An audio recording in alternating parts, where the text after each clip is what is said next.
Father, we want to thank the Lord for this afternoon. Thank you for being with us, O God. Thank you for all this opportunity that you are giving us to come together to worship and magnify you. Lord, bless your word that we are about to hear this afternoon.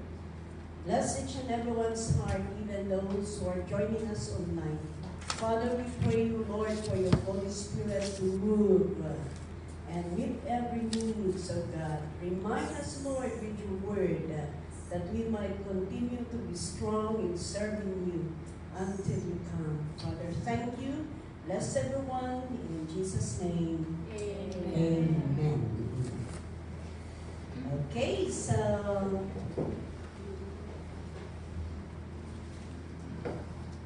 praise. Okay, if you have your Bible with you, praise. 1, 2. Mic testing. Is it okay? Okay lang, Mika? Okay lang, sige. Okay, let's open our Bible in Matthew chapter 4, verse 4.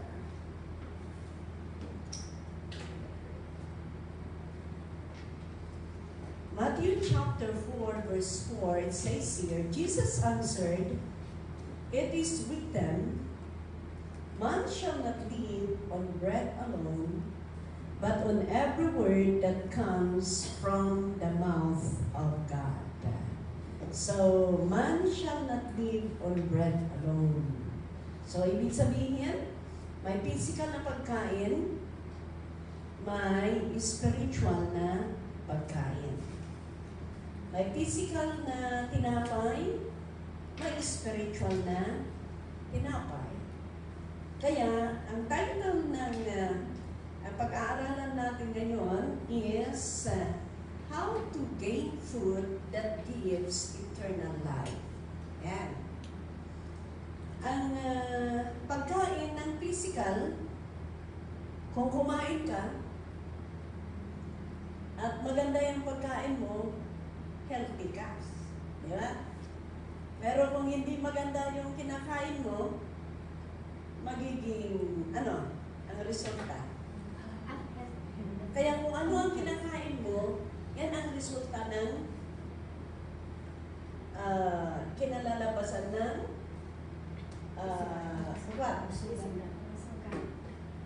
yan, kalusugan mo.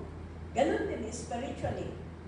Kung ano ang kinakain mo spiritually, ganon din kang kalusugan mo ng spiritually. Okay? Pero, tandaan natin, ang physical na kinakain natin, kain tayo ng kain, pero mamaya parang hindi natin nakalimutan natin kung ano ang tikim niya, di ba? Kahit ang sarap-sarap ang pagkain mo, pero hindi naman mananatili sa bunganga mo yung lasa ng kinain mo, mawawala yan. Tapos, yan, kakainin mo, mamaya, ibabasura mo. Diba ganon ang mga pagkain natin? Kaya parang foolish pa ang nangyayari sa mundong ito. Tingnan ninyo, trabaho tayo ng trabaho, trabaho tayo ng trabaho, tapos kakain tayo, tapos after na kinain natin, babasura din natin. No? Parang foolish ba? But nagbibigay ng kalusugan. No? Kaya I would like us to be reminded also to kailangan na titingnan natin ang kinakain natin. Huwag sobrang kirmat. Kirmat. Alam mo niyo yung kirmat?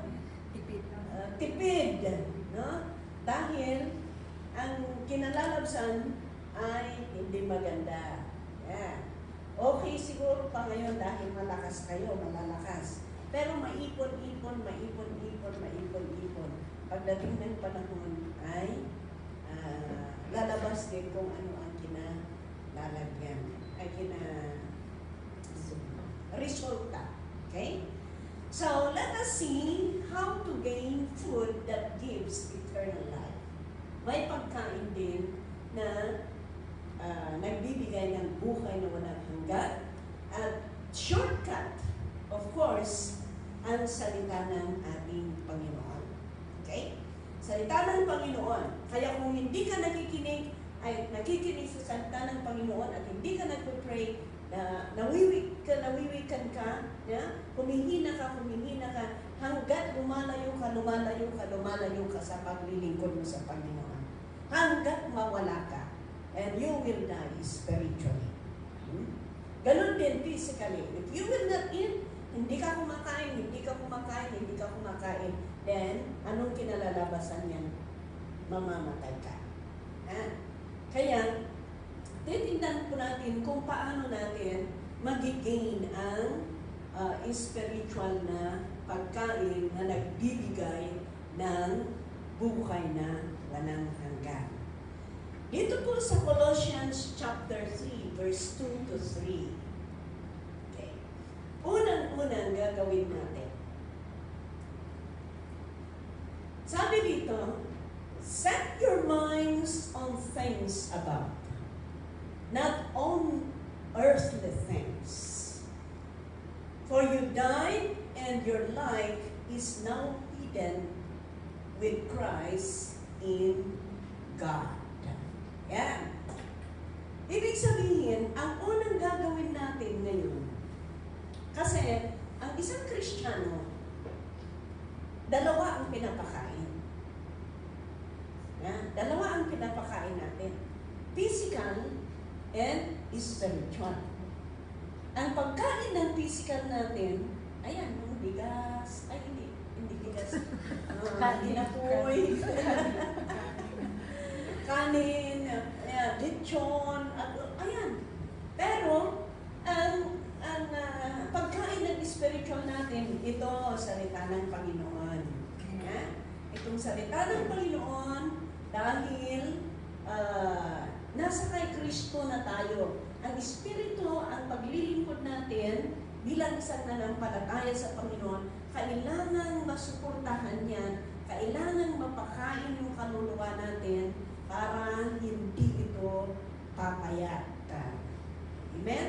At hindi mamamatay. So, anong gagawin natin? Unang-una, change your focus. Yan. Change your focus. Example, puros earthly ang iniisip natin. Puros yung ang ibang lugar, part-time. Trabaho. Kahit Sunday, sige, trabaho. Sa gabi naman, sige, tulog. Wala na panalangin. Yan. So, anong mangyayari? Mamamatay talaga ang mga kaluluwa natin. Nawawala yung paglilingkod natin sa Panginoon. So, anong mangyayari? Mamamatay tayo spiritually. So, anong gagawin natin? Ang gagawin natin is, let us focus to the Word of God. Ayan na. Ifo-focus natin sa Word of God. Dahil dito sa Psalmo chapter 39, verse 4 to 5, anong sabi doon? Show me, Lord, my life's end, and the number of my days. Let me know how fleeting my life is. You have made my days a mere handbreadth. The span of my years is as nothing before you. Everyone is but breath, even those who seem secure. Doon natin makikita na bakit natin ipupuko sa Panginoon ang ating sa salita ng Panginoon ang ating pananampalataya. Because siya ang may hawak. Ang buhay natin nasa Kanya. Buhay natin nasa Kanya. Hindi natin alam kung ano ang mangyayari sa buhay natin. Hindi natin alam kung gaano kahaba ang buhay natin. Ayan, bawasan na uli kami ng isang pastor. Bawasan na kami uli ng isang pastor. dead on arrival yung isang pastor natin. Kahapon ba yun? Si Pastor Ben? Isang araw. Yan. Nabawasan. Yeah. Sa bagay, at least naka 60 years old siya. Na-celebrate pa muna niya yung birthday niya. Yeah. Dead on arrival.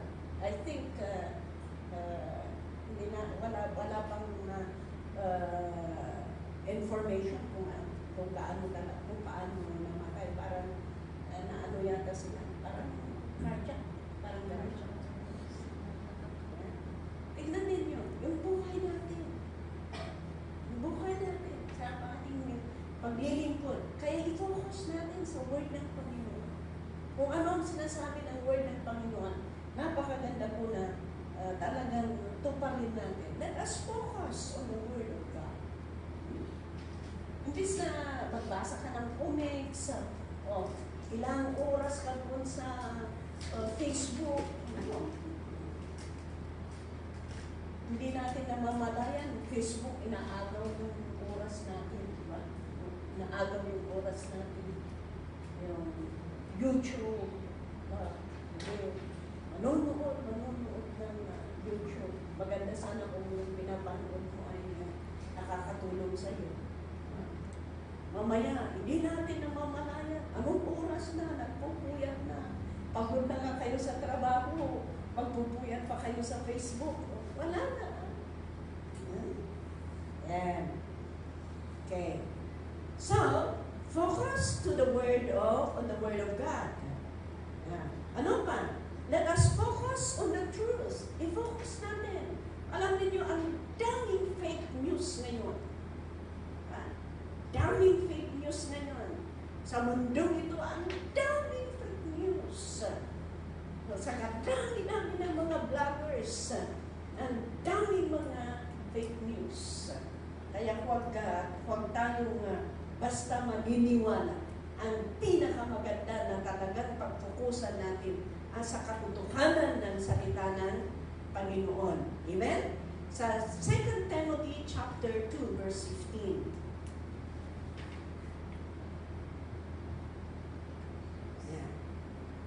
Ang sabi doon, do your best to present yourself to God as one approved, a worker who does not need to be ashamed, and who correctly handles the word of truth. Ayan. Do your best. Bigay natin ang best natin. Dahil habang malakas pa tayo, habang may magawa pa tayo. I just talked with my sister. Younger sister, Sister Elena. And, ayan, kahit gusto mag-outreach, kahit gusto pupunta sa Bible study, but he just came from hospital. Yeah. And now, Ataychay, nandun sa bahay, waiting for the result of the biopsy. Because she cannot eat solid food. Kasi isarwa na, mga i-basit. Katulad na, so, kumusta na, di ba yung style, di yung piman, wala na piman, tayo niya piman, di ba ayat ni, dat di chay katwakmot na kaususan, outreach, kat napanood ka mo nagpabiopsy ka, dati mo kung i-bless na. Kaya ako, see? Ano ba yan? Pagpada kayong nag-uunag. Pagpabiopsy yun. Kaya, you see, do your best to present yourself. While we are still strong, while we can do something for the Lord, we spend our time. Amen. Ang ministry na ginagawa natin. Habang makalakad pa tayo, habang makapag-gitara, makapag-awit, kung ano ang magawa para sa Panginoon. A worker who does not need to be ashamed.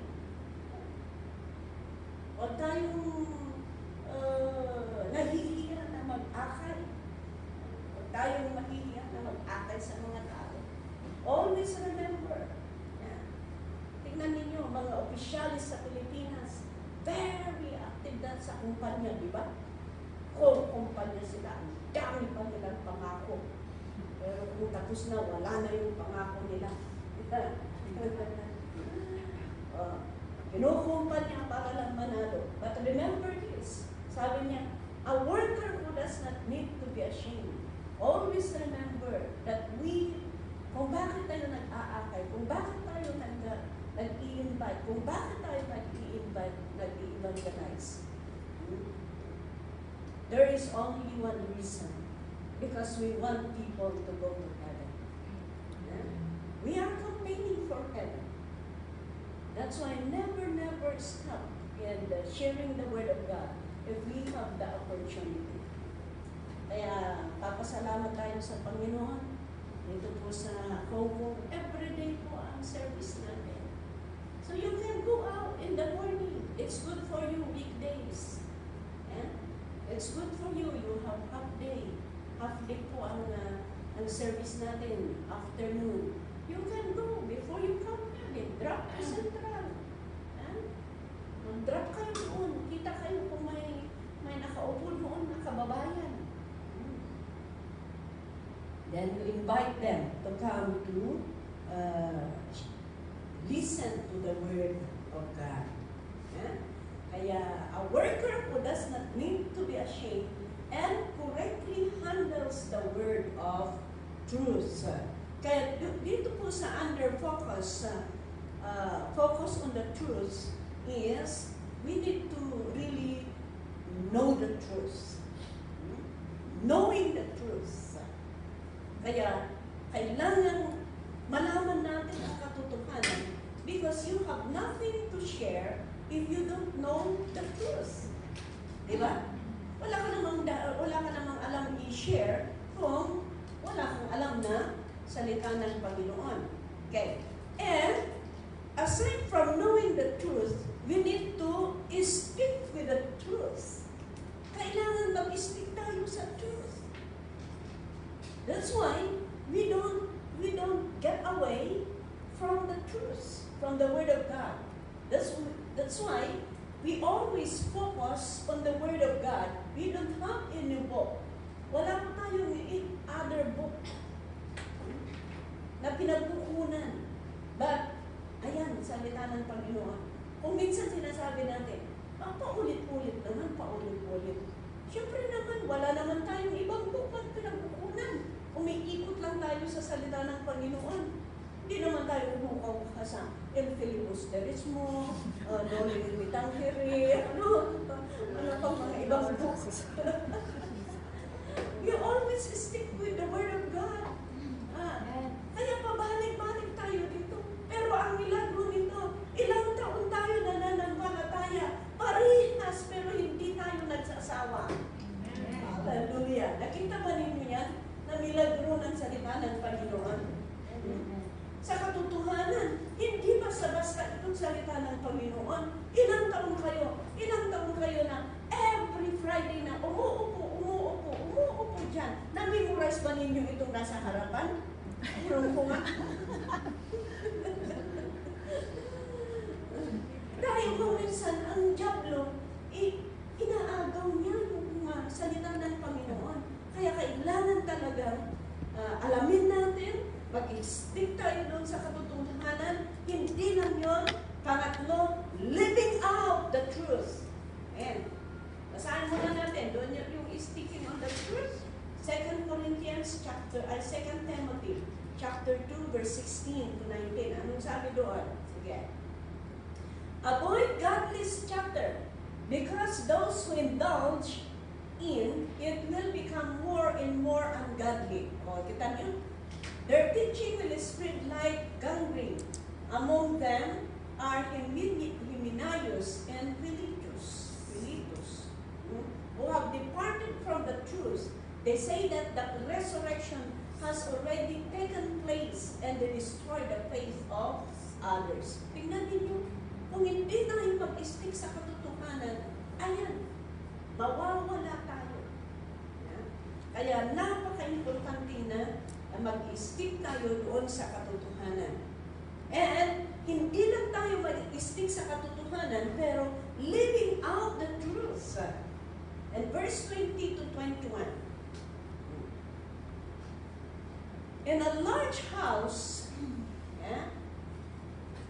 in a large house, there are articles not only of gold and silver, but also of wood and clay.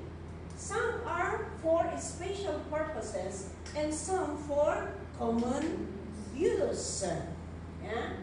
Those who cleanse themselves from the latter will be instruments for special purposes, made holy, useful to the master, and prepared to do any good work. Tignan ninyo, kung talagang ipamuhay natin itong katotohanan na salita ng Panginoon, gagamitin tayo ni Lord. We will be useful for the master, prepared for good work. Tignan ninyo? Kaya, kailangan ipamuhay natin. Hindi yung salita lang pero wala sa gawa. Masakol ang makita na talaga. Kaya biyag tayo na ito'y sa uni, Apo Diyos. Amen? Amen? Kailangan makita na talagang nabago tayo. Kailangan makita na talagang Kristiyano tayo. Dahil, alam niyo, kahit sinasabi natin Kristiyano tayo, kung hindi natin ipapamuhay, awan, ang dapat ng lubog ka na tayo. Urat yung pamilya tayo man. Kahit ang pamilya natin, kung nakikita na nila na kahit sinasabi natin tayo'y born again, kung hindi nakikita sa buhay natin, wala. Wala. Kaya kailangan ipamuhay natin ang katotohanan ng salita ng Panginoon. Amen po ba? Amen. Urat mo na born again ka. Tapos, kaslabot aramalay tinuwat mo. Awan mo lang anak. Kunadan mo na. Akay kastan born again. Kunadan to Pero kung makita nila yung talagang katotohanan sa buhay mo, kahit hindi ka nagsasalita, very, very effective po. Amen? Amen. At kanong may isang kwan. Hindi daw nagsisimba yung asawang lalaki. Pero ang ginagawa ng asawang babae, she kept on praying and praying and praying. Pero every Sunday daw, iba yung pinupuntahan ng asawa dahil, sa barkada, alam naman ninyo yung mga unbelievers. Pero, ang ginawa yung asawa, ang asawa niya nung na-born again, ay piniprepare daw yung mga sapatos, mga tuwalya, nakaprepare na daw lahat. Na-shine na yung sapatos. Na-shine na yung sapatos. Ganun daw at ganun. Pero, napapansin daw itong lalaki na bakit nagbago ang business ko? Hindi ka noon daw, maraming salita. Bahala ka sa bukan mo, parang ganun sa asawa niya. Pero nung na-born again, ganun daw. Na-plancha yung damit, naka-ready na, tuwalya naka-ready na. Yung anak daw, sinashine yung sapatos. Ano ba kinain itong mag-binansa? ano bang kinain itong mag-ina? Bakit nagbago sila ng gusto, sabi daw yung asawa. So, ganun ng ganun. Hindi daw sila nagsasalita, pero ganun ang ginagawa nila. Pero one Sunday, dati-dati, nauuna daw siyang umaalis itong lalaki. Pero one Sunday, sabi daw nila, nakapalit daw yung ama. Sabi daw nila, bakit hindi ka na naunang lumabas? Sabi daw nila. Sabi daw yung asawang lalaki, pumunta nga ako sa pinupuntahan ninyo. Bakit may himala? Bakit kayo nagbago? Ayan, nung pumunta, ayan, simbahan pa lang. Nagsimula doon, tuloy-tuloy na yung asawang lalaki. Amen. Alam niyo kung talagang may papakita natin kung sino ang Panginoon. Makikita nila ang liwanag. Kahit hindi ka nagsasalita, sila ang magbubuluntan yung nasasabi. Yes, sila ang magbubuluntan yung nasasabi. Okay? Kaya, living out the truth. So, kailangan ipamukhay natin ang katotohanan. And not only that, teaching the truth. And verse 24 to 26. And the Lord's servant must not be quarrelsome, but must be kind to everyone, able to teach, not resentful.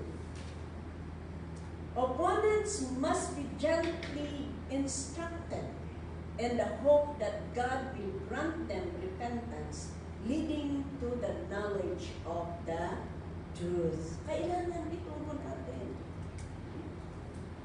Kaya, salamat sa Panginoon. Ayan, nag-DTC kayo. May DTC ba kayong mga brother? Wala. Ay, wala. Wala na. Naka-DTC na kayong lahat? Ay, mayroon pang wala. Eh, mag-DTC kayo. Kasusunod, mag-DTC kayo para yan ang kaparte ng discipleship natin. Para maturuan tayo at gagamitin din tayo ng Panginoon na magturo. Yan. Yan. Mag-DTC kayo. Ang dami nang nag-DTC. Praise the Lord because this DTC talagang i-spread out na. Lahat. Lahat dito. I think we have more than 60 na estudyante natin dito sa Hong Kong ngayon. Yung nakaraan, mga 60 din naggraduate. Yeah? Tapos ngayon, may mga 60 na estudyante na naman. Ibig sabihin, may bago. May mga bago na kwan. Praise the Lord, doon din sa Japan. Japan. May nag-graduate na 40 nung pumunta kami. Ngayon, marami din sila mga estudyante. Sa Korea, marami din sila mga estudyante ngayon. Praise the Lord. Ano estudyante sa Korea? Pastor Glenn? What? Ay, marami din tayong DTC sa Korea. We praise the Lord. Sa Asia, mayroon din tayo. Sa Taiwan, nagpag-graduate kami ng 15. Ngayon, more than, I think they have 10, 11 students. Ibig sabihin, may bago. Hallelujah, praise the Lord. Kaya every group, dahil mag-camping din tayo, anong bagong estudyante natin. Hallelujah. Ito ang way natin para ma-disciple. Kahit yung mga foundational teaching ang actually, kung matatapos mo itong DTC, maganda yung production. Kaya, napakaganda po na turuan natin. Kaya kayo, pagdating ng panahon, kaya yan may devotion kayo ang nagtuturo. That's a part. That's a part. So, ako na nga, ako mag-share. Nung naka-assign kayo, praise the Lord. Diba? Praise the Lord. Alam niyo, ang pinaka-simple na gagawin ninyo, basahin lang ninyo. Kung ano ang unawaan ninyo doon, yan ang explain ninyo. Huwag muna kayong kukuha pa kung ano-ano ang ibang bersikulo. Basta mag-stick kayo dyan kung ano ang mauunawaan ninyo. Yan ang isi-share ninyo. Ganon. Ang gagawin natin, kailangan mag-aral tayo ng salita ng Panginoon. Okay. So, change our focus. Ngayon, pangalawa is change of your pathway. Baguhin natin ang direction. Yung focus natin, baguhin natin. Kung nakafocus tayo sa makamundo, baguhin natin yung mga focus natin. Ano ang gagawin natin? I-focus natin sa salita ng Panginoon, i-focus natin sa katotohanan. Ano yung mga katotohanan? Kailangan knowing the truth, stick with the truth, and living out of the truth, and teaching the truth. Tuturo natin ang katotohanan. Ngayon, pangalawa na gagawin natin is change of pathway. Yan. Kung ang palagi mong dinadaanan ay sa kaliwa, magbago ka naman.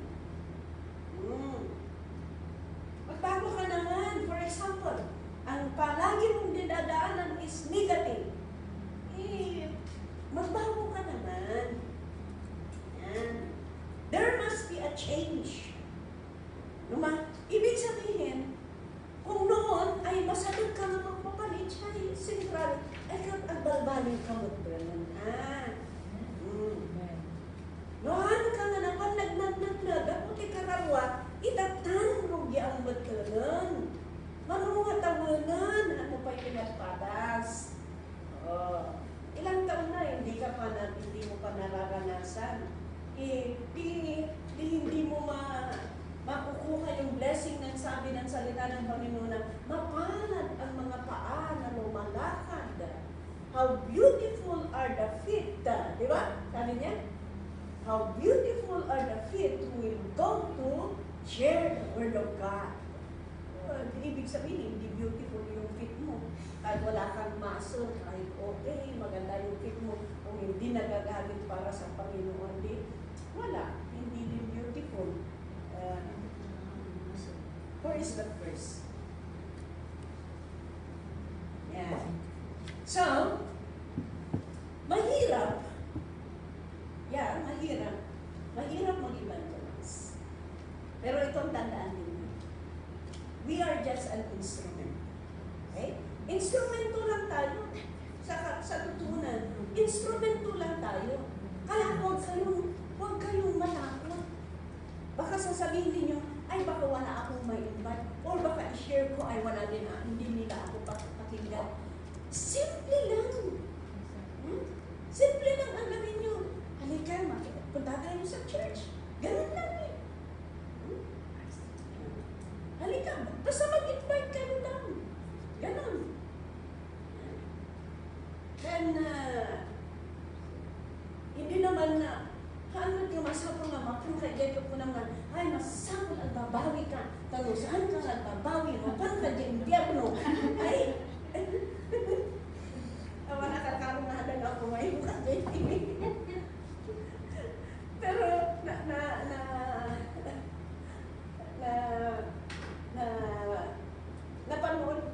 napanood ba ninyo yung isang ano yung film ba yun? Basta sabi niya na, basta pumunta siya, repent, sabi niya. Sinabi na lang na, ano bang film yun? Yeah? You need to repent because if you don't repent, you will go to hell. Tapos umalis ka agad. May ano? I remember one time. I remember, when is that? When I was in La Union, I think, may time na hindi ako nakapag-preach sa isang Bible study. Yeah. Iisa lang ang sinabi ko on that time. Very short lang. Never quit in serving God. I remember. Pero iyan pala ang may isa palang tao doon na talagang he is deciding to quit and serving the Lord. But because of that word, napalakas siya. Kung minsan, may isang word na mag-rema sa isang tao, na yan ang dahilan kung bakit siya nagpapagawa. Kaya napakaganda po na i-share, basta mag-share. Kung hindi ninyo alam mag-share, just invite them. Just invite them. Lumaminsan ba ito, mamay? Dapat di kakabsatan yung mga nakabado dalain ti green. kabado na lang, tigrin ka. Dati ko mamkamat ka dakwada. May mga ganun. Yung iba naman, nakasulat ang may verses sa ganun. Kaya, maganda din yung mga ganun naman. Mahirap talaga. But, can we just read Matthew chapter 7, verse 13 to 14. Sabi niyo doon, enter through the narrow gate, for wide is the gate and broad is the road that leads to destruction, and many enter through it. But small is the gate and narrow the road that leads to life, and only few find it. May malawak na daan, may makitid na daan. Yeah? May malawak na daan, may makitid na daan. May malawak na pintuan, may makitid na pintuan. Ang malawak na daan, it ends to destruction. Yeah? Ang makitid na daan, it ends to eternal life. Ibig sabihin, yeah? ang paglakad bilang isang Kristiyano, hindi at hindi madali lang ito. Ang daming pagdadaanan sa buhay. We are not ignorant from that. Daming mga testing. Ang daming mga baptism of fire. Yan. Baptism of fire. Mga pagsubok, mga difficulties, mga circumstances. But we need to go forward. Kailangan magpatuloy pa rin tayo sa ating paglilingkod sa Panginoon. Lalong-lalo na ngayon, kung napakinggan ninyo ang preaching ng ating bishop, you will just look around what is happening. It is really end times. End times talaga. Kailangan talagang magpatuloy tayo sa ating paglilingkod sa ating Panginoon. Kaya doon po sa John chapter 6 verse 35, anong gagawin natin? Then Jesus declared, I am the bread of life. Oh, siya ang bread of life. Yeah? Siya ang bread of life. Whoever comes to me will never go hungry. And whoever believes in me will never be thirsty. Kaya, ang bread, anong palagi yung binibili? Life bread. Life bread. Pwede? Life bread. Life bread. Life bread, yung loaf bread na hindi kailangan ang palaman. Yan ang palagi ninyong binibili. Pero sabi ni Jesus, I am the bread of life. Amen. Whoever comes to me will never go hungry. Siya ang tinapay ng buhay. At kung sino man ang sumunod sa Kanya at maniniwala sa Kanya, hindi at hindi siya pagugutom at hindi siya mauuhaw. Hallelujah. Yan mga kapatid. Kaya sa Hebrew chapter 12 verse 2, sabi niya, fixing our eyes on Jesus. If He is the bread of life who can give eternal life, the pioneer and perfecter of faith, for the joy set before Him, He endured the cross, scorning His shame, and sat down at the right hand of the throne of God. So, let's fix our eyes on Jesus. Kailangan itingin natin. Huwag tayong palingon-lingon. Let us fix our eyes on Him. Dahil siya po ang pioneer and perfecter of our faith, sabi niya dito. Wala pong iba. Kaya, yan ang gagawin natin.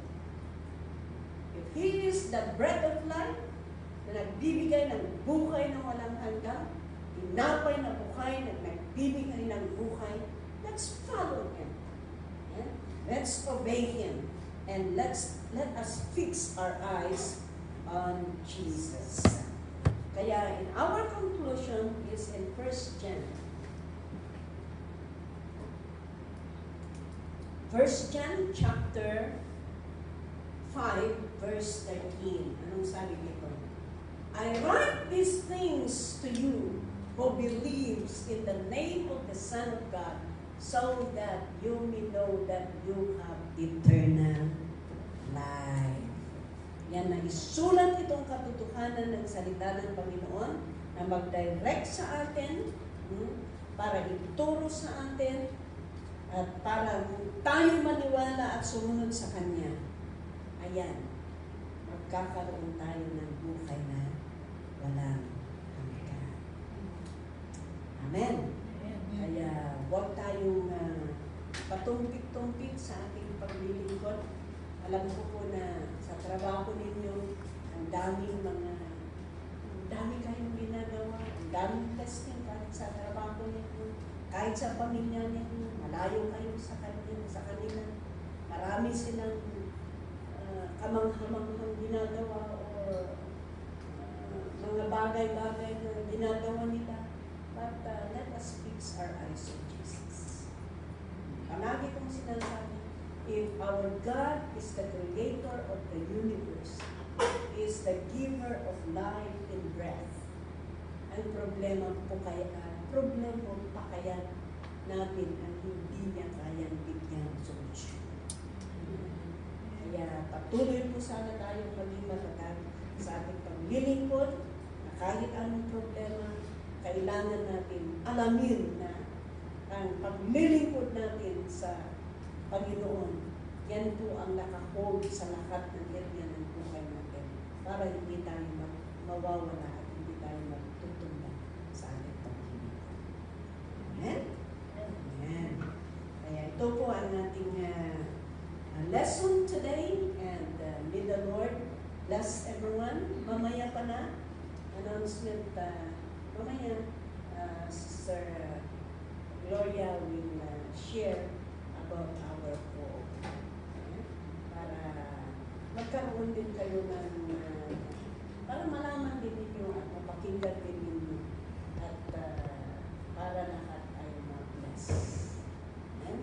Father God, we want to thank you, Lord.